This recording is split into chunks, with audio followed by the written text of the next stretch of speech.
Konflik panas antara Yaimim, mantan dosen UIN Malang, dan tetangganya Nurul Sahara semakin memanas setelah Sahara memberikan klarifikasi eksklusif. Ia menegaskan bahwa akar masalah bukan sekadar polemik parkir seperti yang ramai di media sosial, melainkan dugaan perlakuan tidak pantas yang dialaminya.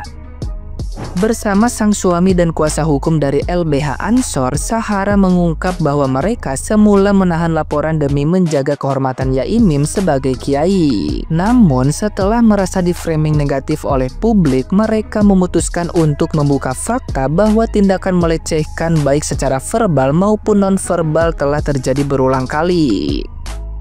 LBH Ansor menekankan pendampingan mereka berfokus pada isu perlindungan anak dan perempuan, sehingga kasus ini dianggap bukan persoalan sepele. Di sisi lain, Sahara juga mengakui adanya sikap emosional suaminya yang dinilai wajar sebagai bentuk reaksi atas perlakuan tidak pantas terhadap dirinya dan anak mereka. Meski sempat meminta maaf atas ucapan dan perilaku kasar, Sahara menegaskan bahwa persoalan ini murni konflik pribadi dan tidak terkait dengan isu SARA maupun organisasi masyarakat yang dipimpin suaminya. Klarifikasi ini membuat publik semakin terbelah. Ada yang menilai Sahara berani membongkar kebenaran, tapi tidak sedikit pula yang curiga bahwa pernyataannya hanyalah upaya membalikan keadaan. Polemik ini pun kian rumit, sebab posisi Yaimim sebagai sosok religius berseberangan tajam dengan tuduhan serius yang kini dilontarkan. Nah, gimana nih menurut netizen yang terhormat? Silahkan berkomentar ya. Rival dari Yaimim itu akhirnya buka suara, dan pada dasarnya mereka nggak mau ngungkapin semua publik. Namun melihat framing segitu buruknya yang ditujukan kepada mereka, akhirnya mereka buka suara. Dan mereka mengaku menjadi korban dari framing yang dilakukan oleh Yaimim itu sendiri. Sekarang nanya aja nih teman-teman, emangnya yang awalnya memframing Yaimim itu sampai terusir dari rumahnya itu siapa? Dan kalau semisal kalian lihat juga dari awal, Yaimim itu nggak punya kesempatan untuk speak up. Ia baru bisa speak up itu setelah diangkat oleh Bang Densu. Mulai satu persatu dia punya kesempatan untuk meluruskan dan menjelaskan apa yang sebenarnya terjadi. Semisal kalau diberikan kesempatan untuk mencermati dari dua kejadian ini, kira-kira kalian lebih percaya kayak mana? Gimana menurut pendapat kalian, teman-teman? Yaimim melakukan pelecehan terhadap Sahara. Semakin seru ya Yaimim versus Sahara ini, karena kasus ini memasuki babak baru. Di dalam podcast Sahara bersama Kang Deddy Mulyadi, Sahara mengatakan ataupun menuduh ya dengan bukti bahwa Yaimim melakukan pelecehan terhadap Sahara sebanyak 4 kali ya. Tapi jujur, menurut aku pribadi dan kita berpikir secara logika, ini nggak masuk akal. Seandainya kalau memang benar suka sama tetangganya, kan nggak mungkin langsung frontal seperti itu.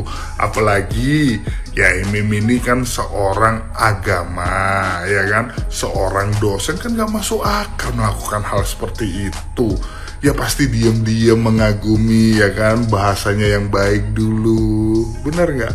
Tapi kalau memang seandainya itu terjadi, ya kenapa harus nunggu 1, 2, 3, 4 kali? Ya, kalau seandainya itu terjadi sama istriku, tetanggaku batang lehernya langsung kupukul, atau langsung kulaporkan ke pihak yang berwajib, ke polisi. Kenapa baru sekarang diungkap? Kenapa baru sekarang diomong? Hah? Setelah kasus parkirnya di lahan orang ngomong kayak gitu. Terus Sahara juga mengatakan intinya tidak pernah melakukan kekerasan ya kalau nggak salah. Tapi buktinya Sahara di beberapa video kelihatan loh nendang-nendang Yaimim, ya kan, nggak sopan gini-gini, bener nggak?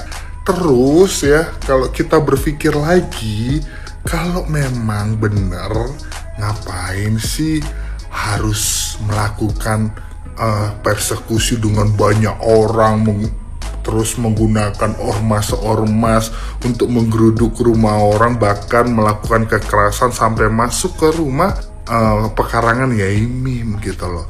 Kalau menurut teman-teman gimana pendapat kalian? Breaking news, Sahara akhirnya klarifikasi setelah podcast Yaimin dan Densu tayang. Tapi menurut gua penuh blunder, teman-teman. Blunder terbesarnya ini nih. Ternyata semua ini cuma karena Sahara lagi emosi. Wah, ini plot twist terhebat abad ini. Jadi ibaratnya cewek lagi ngambek soal hal-hal kecil, tapi dibesar-besarin. Nah, ini kasusnya Sahara ini. Masalah hal kecil yaitu parkir jadi viral kan se-Indonesia. Padahal kalau dari awal ada dugaan pelecehan, solusinya simpel kok, langsung mediasi, duduk bareng, duduk kedua belah pihak atau lapor polisi, bukan malah drama parkir di depan rumah Yaimin. Akibatnya apa? Akibatnya RT, RW, lurah, camat, bahkan masyarakat sekitar yang terlanjur ikut terseret, ikut marah-marah ke Yaimin, akhirnya pasti malu, karena ini dramanya cewek yang lagi ngambek, terus cari masalah, nah dapat masalahnya di parkir. Semua jadi ribet, hanya karena masalah pribadi yang dibawa ke ranah publik, yang dibawa oleh Sahara ke TikTok. Ternyata selama ini yang kita lihat, Sahara yang nendang kursi, ngomel kasar, ternyata cuma kode kalau dia itu lagi marah. Sementara suaminya Safwan akhirnya ikutan emosi, pasang pagar di tanah hibah, dan lahirnya drama patok sampai ribut tanah. Padahal kalau sejak awal duduk bareng, semua ini nggak akan terjadi. Mediasi aja berdua. Sahara memang di video tersebut bikin statement minta maaf. Tapi statementnya Safwan kontradiksi, karena ternyata kasus ini menyeret nama UIN Malang. Drama sepele seperti parkir di depan rumah orang pakai hashtag UIN Malang. Pertanyaannya, apakah pantas bikin hashtag yang bisa merusak nama kampus dan bikin orang kehilangan pekerjaan? Drama parkir kemarin itu nggak pantas kan? Coba bayangin kalau sebaliknya, pelanggan rental mobil Sahara diganggu dengan cara yang sama, tentu merugikan juga. Pasti akan kehilangan customer juga tuh nanti rental Sahara. Pasti. Intinya apa? Intinya gua dan banyak orang berharap ada keadilan untuk kedua belah pihak. Yaimin yang kehilangan rumah, kehilangan pekerjaan dan juga martabatnya, juga Sahara yang merasa nama baiknya dicemarkan dan dilecehkan mendapatkan keadilan. Teman-teman yang menilai sendiri mana yang salah di sini. Solusi terbaik menurut gua mewakili masyarakat TikTok untuk hentikan genderang perang antara Yaimin dan juga Sahara. Cabut semua laporan, yang tentu pihak Sahara yang harus mencabut laporannya duluan, karena Sahara lah yang laporin Yaimin duluan. Kemudian duduk bareng, selesaikan secara kekeluargaan yang menguntungkan kedua belah pihak, karena kalau ini terus dibiarkan, drama ini nggak akan ada habisnya, teman-teman. Gimana komentar kalian? Tulis di kolom komentar.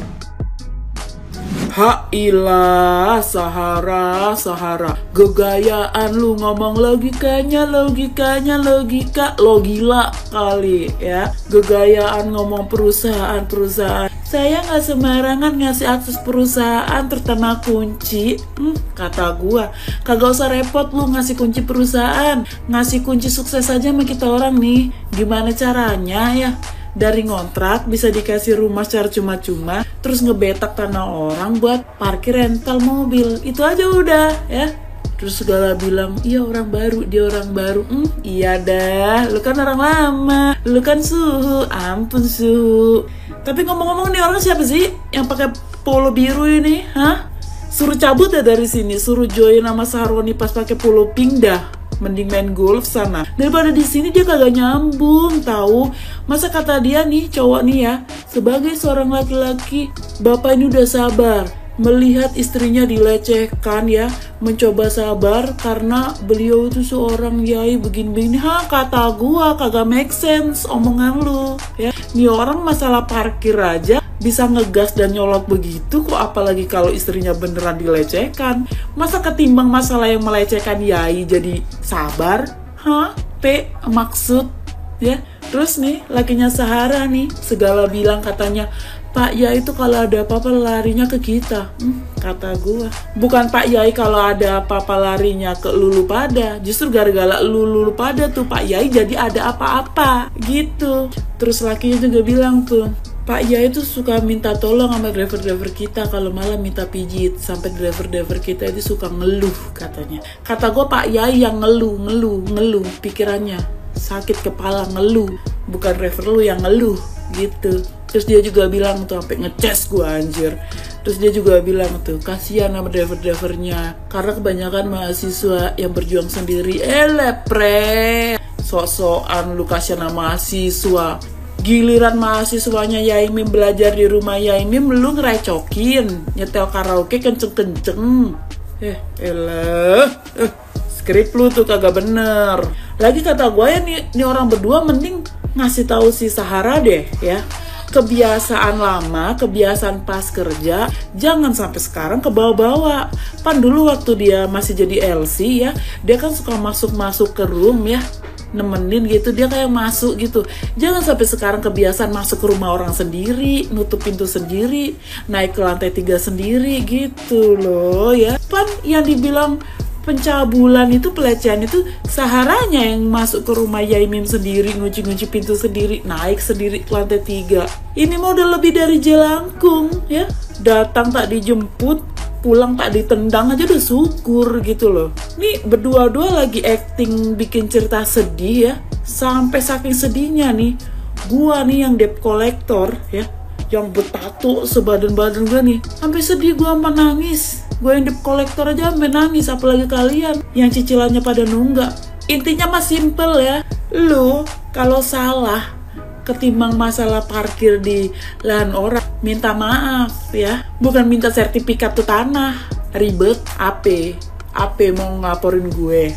Iya, soalnya roman-romannya nih si Sahara and the team nih gegayaan nih ya, pakai pengacara, pakai kuasa hukum, lapor-lapor. Padahal mah mereka yang salah gitu. Laporin aja gue, laporin terserah ke wali kelas kek, ke siapa kek, ke KDM kek, ke SDM kek, SDM rendah kek, apa terserah, lapor aja sana.